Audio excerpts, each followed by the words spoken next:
Hello and welcome. It's officially the final day of summer, February 2025 here in Melbourne, Victoria. We're going to do a recap of February and a last little final look of everything in the garden. Some things have had to obviously go at this stage because we are now heading into autumn as of tomorrow, which is just amazing. I can't believe it. So let's just take a little look around, see what's going on in the garden, and we'll do a couple of little bits and pieces that are well and truly needing to be done as well in this video. Let's go.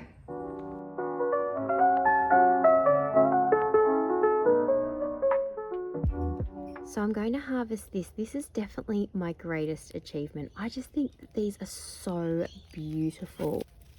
It's a pancake squash and it's just the most amazing thing, I think.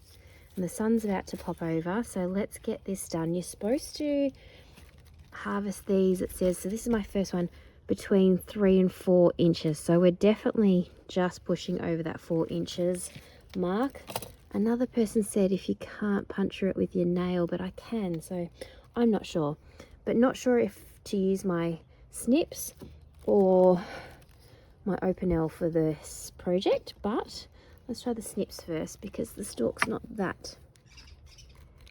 Oh, easy peasy. Okay. And there she is. And we've got another one over here as well that we'll do.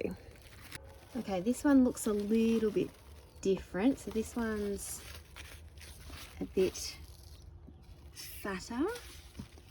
So, gonna fall. Nope. Oh. Whoa. It's like a cupcake or a pie.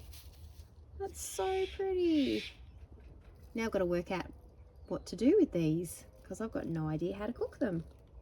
I'm also going to grab this Baby Boo pumpkin because I don't think this one's going to get any bigger, and I don't want it. Oh, look, it's already, oh no, it's okay. Tiny little pumpkin. Chili from Chili's Farm said you need to harvest your spaghetti squash when they start turning this yellow color, which this one definitely has. It's like a custardy yellow. If you haven't seen Chili's channel, go check it out. She's down in Tasmania and she just did a huge harvest of spaghetti squash, but that's my little lonely one there, very tiny. If these ones were over 4 inches, then oh my goodness, it's like 2 inches. Too cute. Definitely not going to be a meal for one. And this guy needs a little bit longer to get some more color on it. And I cut the tip of this vine off the other day to stop the auxins, which occur at the tip there. So just to encourage some more side shoots. Not sure if that's going to work this late in the season. And these, actually, you know what? We need to get these corns harvested too, so let's do that right now. So this one had a double cob that developed, so I'm not sure what happened here. Oh yeah, there you go. Yeah, definitely a double cob. And if I go into this one, this should be very similar to the yellow with like a red dot. It has been on the vine a lot longer than the ones I harvested originally, however. Oh my goodness. Sorry. Oh, this one's gone. Okay. Oh, okay. Well, maybe I needed to leave it a bit longer. Oh, and they're bigger too. Oh, okay. So this is the popping red popcorn. Well, that's heaps better than the ones I picked the first time round. Oh, yay. Well, I've got more on here, so maybe I'll just leave these guys a little bit longer then and let it develop so that it actually does get some bigger kernels and goes this gorgeous red color. Obsessed.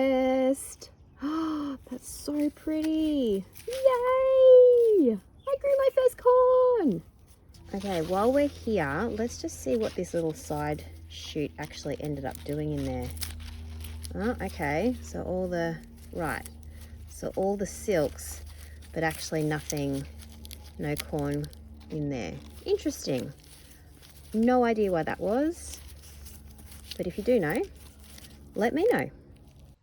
So just a little harvest for this morning. I did harvest a whole heap of tomatoes last night and a lot of the basil as well. The basil started to get all the flowers on top, so I just tipped all of those. And I thought that this cucumber plant had well and truly finished for the season, but I tell you what, it is still got some cucumbers on it. So yeah, that's exciting. Just keeps going and going and going. I did like a little comparison the other day. I should just back it up. So that's as tall as that cucumber plant got. So up to the second run on the archway. And then this one went all the way up.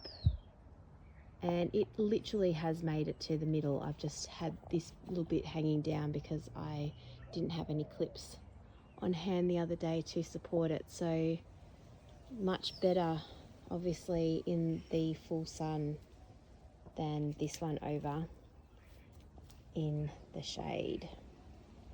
This is the pumpkin plant that had zero love, and it's doing really well over here. Not sure if we're going to get any pumpkins, but I did plant a pumpkin seed yesterday actually, just to see if that might take. Oh look, there's a tiny little cucumber here ready to pick. I didn't even notice that. I think that this is from, yes, this is from the new cucumber plant that I planted. So I've gotten 2 from this one already. And this is the continental cucumbers. There's heaps on this one. Wowee. So fun. Oh, get that one in focus.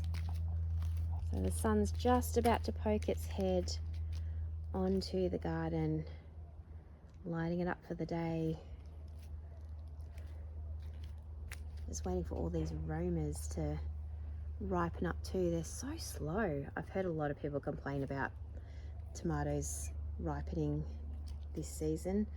We had to get rid of the big kale that was sticking out on the angle there because it was riddled with aphids. Oh, it was disgusting. Little Carolina Reaper's doing well. That's the next one about to go, although I don't know if that flower's already opened or whether it's about to open. But I'm loving these. This is so, isn't that just gorgeous? That fluffy center of the amaranth. I was supposed to move this when it was little, and it literally went from being like just a speck to this monstrousness overnight. So I think I might have missed the memo, but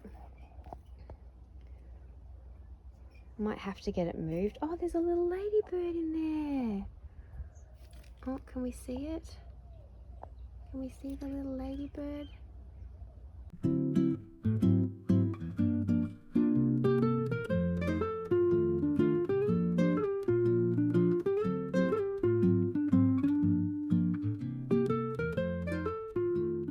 This morning early before the sun came up, I put in all of those extra tomato plants that I had.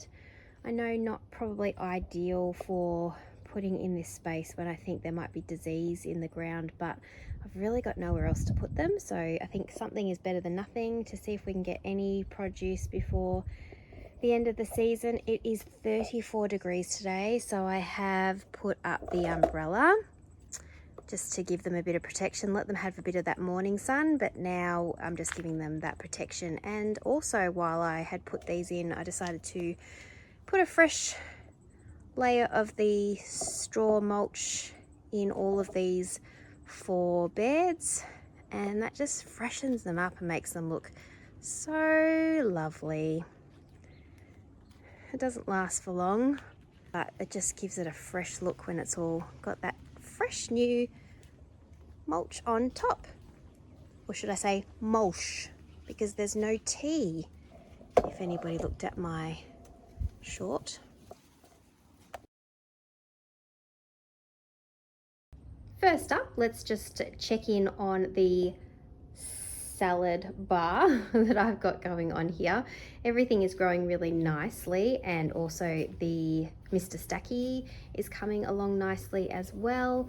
I've had to replant a couple of things in here because some of them have not enjoyed the heat, but so far it's looking pretty good.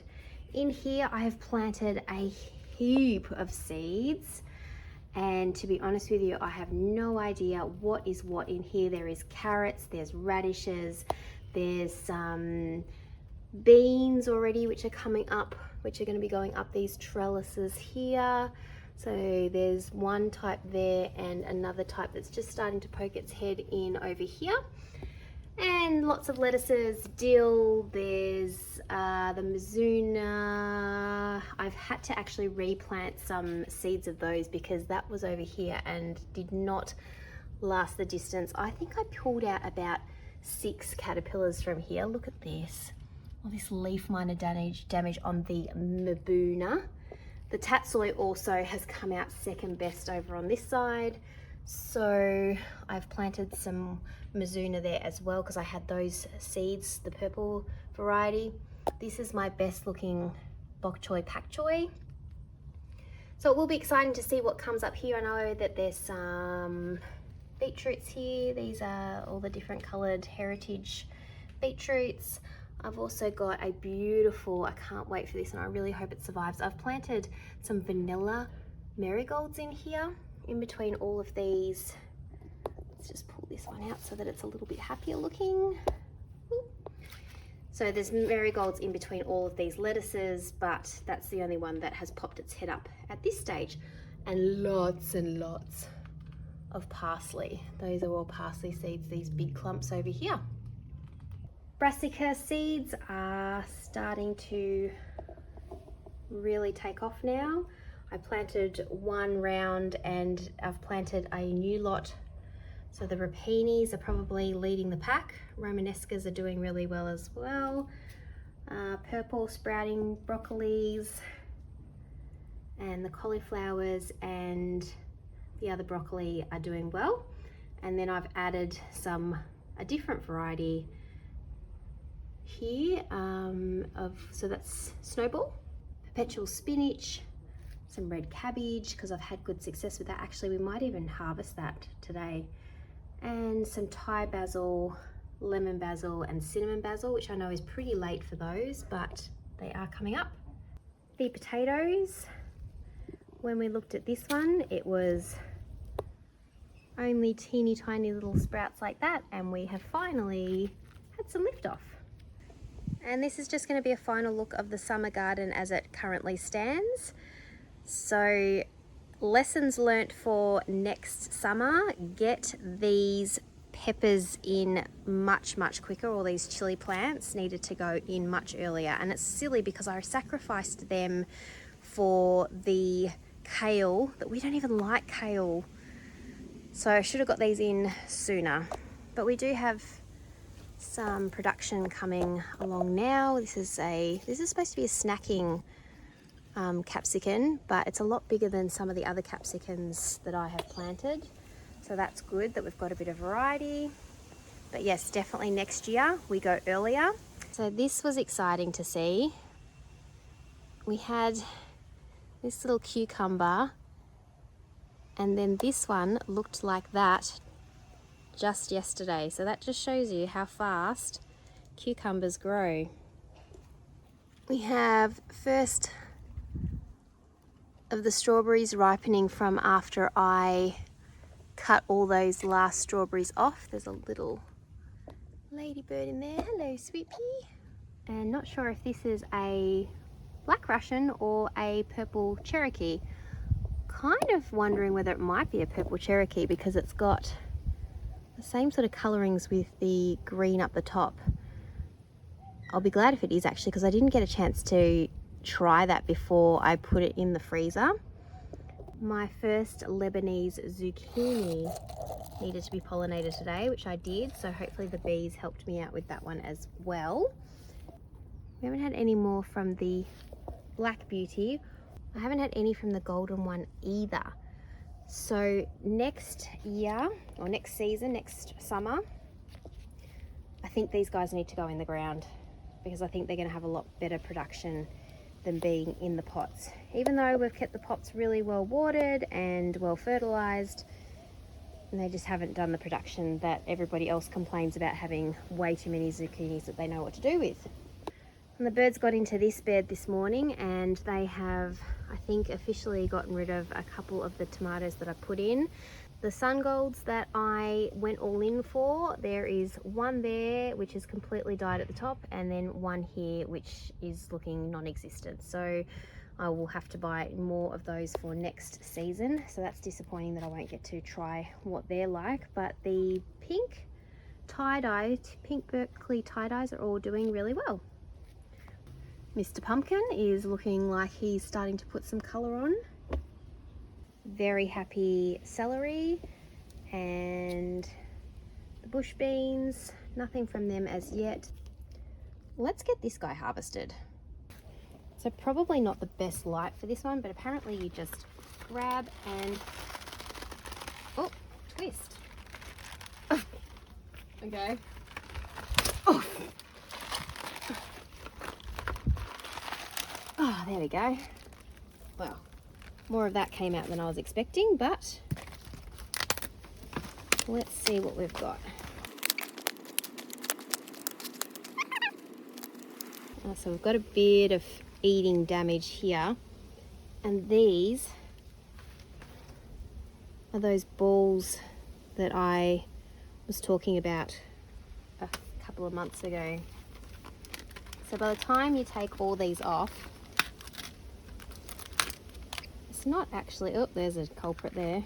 Oh, there's a few. Ah! All right. Let's leave that here to air out, I think, but something's better than nothing, especially in the summer season. This is another project that I have been meaning to get into. Excuse dirty hands. But these are officially all, there you go. Oh, one just went down. Oh my gosh, one just went down. Ah, okay, so I only have to tap them. Okay, so they're all our sunflower seeds. And let's face it, I only need,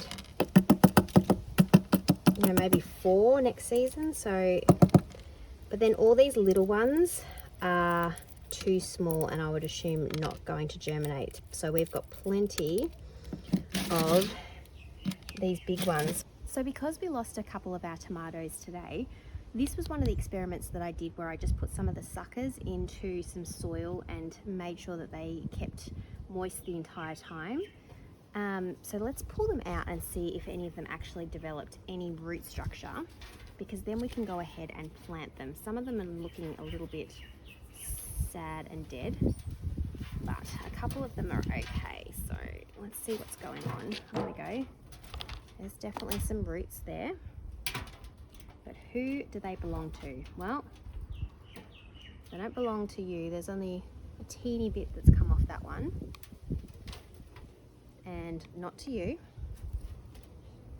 Not to this one. Oh, hang on, was there? Oh, no, there is a couple that came off this one, but this one's all completely like rotted out. Not to this one, which is obviously not looking alive, but to the one that looks alive and actually has some flowers on it, we've got some good roots there. So let's plant this in place of some of the ones that I've lost and see if we get any production out of that before the end of the warm weather. Because I just had some in here, let's go ahead and plant this guy. Nice and deep.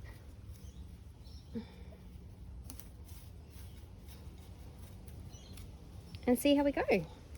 So that's a wrap for the February update for the end of summer here in Melbourne, Victoria. We are heat zoned 10, I believe, because I've just signed up for the Diggers Club and got my free seeds for autumn, so that's exciting. So make sure you get yours if you're also a member, because I know a couple of them have already sold out. But February was a packed full month of lots of harvesting. Very exciting to see all of the produce coming out of the garden. Valentine's Day was particularly special for us this year. I tried my hand at a few little culinary delights. So I did a sourdough loaf with a sweet potato or purple sweet potato powder and some freeze-dried raspberries through that, and also some chocolate chips just to top it all off. And also tried my hand at some red velvet pancakes, and finished off the night with a beetroot ravioli where I handmade the pasta. So I did it 2 thicknesses, one which looked better but was a little bit bitey, and then another one which didn't look as great, but you could see the internals of the actual ravioli, and that one was literally melt in your mouth delicious. So setting 4 on the KitchenAid pasta maker if you have one. I will definitely be doing that again. It was actually a lot of fun and just tasted delicious. It had a poppy seed and butter sauce on the top of it with some sage leaves, so it was really, really yummy.